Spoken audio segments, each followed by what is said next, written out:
चंद्रवंश की ओर चल रहे हैं हम। इस वंश में उग्रसेन जी हुए। उग्रसेन जी के 9 पुत्र थे। सबसे बड़े पुत्र का नाम था कंस। देवकी माता कंस की चचेरी बहन थी, लेकिन वो अपनी बहन से भी ज्यादा प्रेम करते थे उनसे। उन्होंने अपनी बहन का विवाह अपने सबसे अच्छे मित्र वसुदेव जी के साथ करवाया। अब विदाई हो रही है तो कंस ने कहा, मैं अपनी बहन को छोड़ने खुद जाऊंगा, मैं रथ चलाऊंगा। ठीक है, रथ चलाकर दोनों जा रहे हैं। बीच रास्ते में एक आकाशवाणी होती है। क्या आकाशवाणी होती है? हे मूर्ख कंस, जिस बहन को इतने प्रेम से लेकर जा रहा है, उसी बहन की 8वीं संतान तेरा काल बनेगी, तेरे मृत्यु का कारण बनेगी। एक बार के लिए कंस बड़े क्रोधित होते हैं, फिर जोर जोर से हंसने लग जाते हैं। अरे कंस कहते, काल तब बनेगी जब पैदा होगी। मैं देवकी को ही मार दूंगा तो संतानें कहां से होगी? तलवार निकालते हैं, मार नहीं लगते हैं कि बीच में वसुदेव जी आ जाते हैं। वसुदेव जी कहते हैं, तुम्हें खतरा बच्चों से है ना, 8वीं संतान से है, वो भी मैं वचन देता हूं, मैं अपनी हर संतान तुम्हें ला कर दूंगा, देवकी को कुछ मत करो। ठीक है, मान जाते हैं। दोनों को कारागार के अंदर डाल दिया जाता है। सेवकों से कहा गया कि वो जैसे ही गर्भवती हो पहली खबर मुझे करना। अब यहां पर समय बीतता है, माता गर्भवती होती है, पहली संतान होती है उनको। जैसा वचन दिया था, वसुदेव जी अपनी पहली संतान को लेकर कंस के पास आते हैं। बालक कंस को देते हैं। अब कंस उस बालक को देख रहा है, इतना मासूम चेहरा, इसने मेरा क्या बिगाड़ा है? मुझे खतरा 8वीं संतान से है, मैं पहली को क्यों मारूं? अपनी बहन का बच्चा है। एक बार के लिए उनके मन में ममता के भाव आ गए। उन्होंने कहा, ले जाओ, मुझे से कोई खतरा नहीं, मुझे 8वीं संतान से खतरा है। ये दृश्य नारद जी देख लेते हैं। नारद जी कहते हैं, ये तो गलत हो रहा है, कंस के मन में ममता के भाव आ गए तो भगवान कैसे आएंगे? क्योंकि ममता के भाव का कारण भी है क्योंकि वो उनकी अपनी बहन है, वरना पाप करने में वो पीछे नहीं है कंस कभी।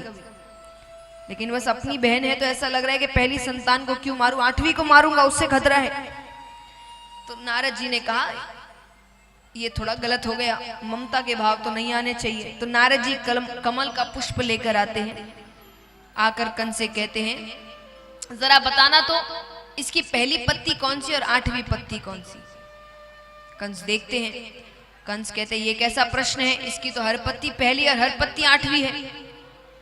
नारद जी ने कहा, उसी प्रकार आपको क्या पता उस कृष्ण ने कैसी गिनती करी है? क्या पता उसने उल्टी गिनती करी और पहली संतान ही 8वीं संतान निकले। कंस समझ गए नारद जी क्या कहना चाह रहे हैं। कंस कारागार के अंदर जाते हैं, उस बच्चे को गोद में उठाते हैं।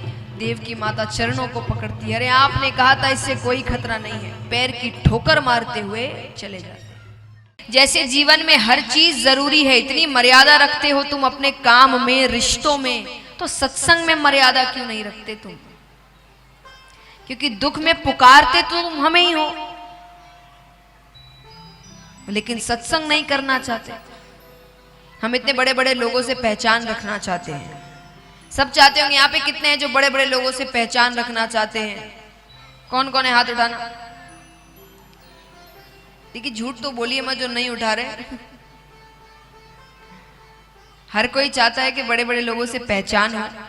कौन कौन चाहते सच्चे मन से, दरबार में झूठ नहीं बोलते, हाथ उठाइए। क्यों चाहते हैं आप?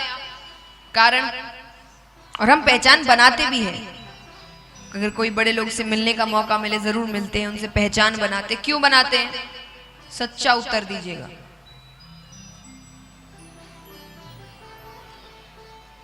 जोर से। हाँ, कोई काम हो तो समय पर काम आ जाएंगे, है ना? यही कारण होता है कि कोई काम हुआ तो ये काम आएंगे। लेकिन एक सच बात बताऊं, छोटे मोटे काम तो ये कर सकते हैं, लेकिन सच में जब कोई बड़ा संकट आता है ना, इनमें से एक फोन नहीं उठाता, इनमें से एक फोन नहीं उठाता। और तब काम कौन आता है? जिससे रिश्ता बनाने में आप 1 मिनट नहीं देते, 1 मिनट नहीं देते हम इससे रिश्ता बनाने में।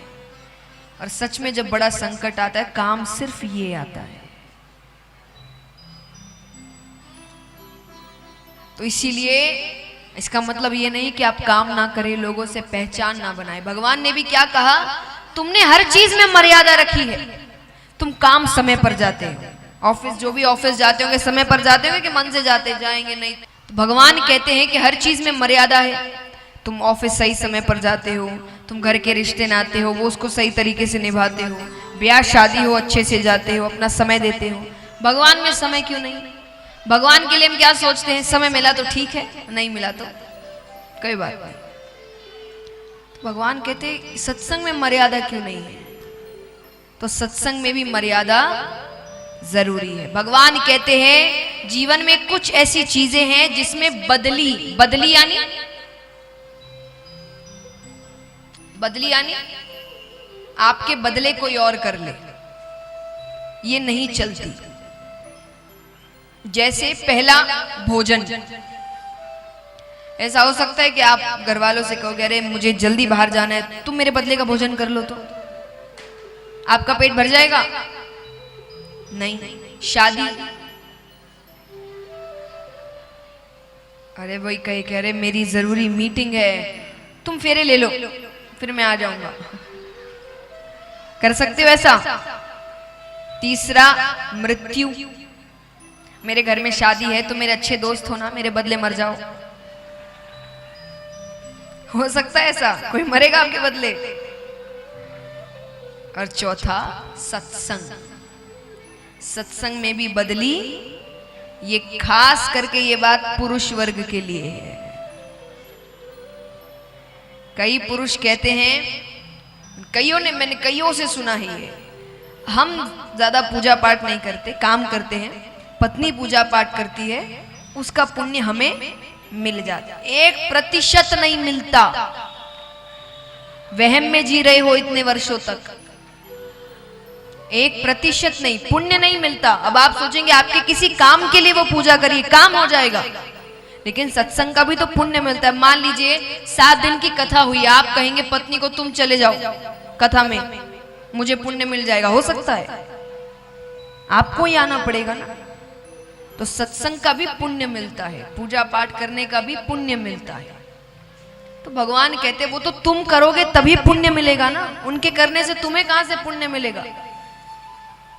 वरना पता चला अंत तक ऐसे ही चलोगे, ऊपर दोनों गए, अब पत्नी स्वर्ग जा रही होगी, पति पीछे पीछे और भगवान पीछे से खींच लेंगे, चलो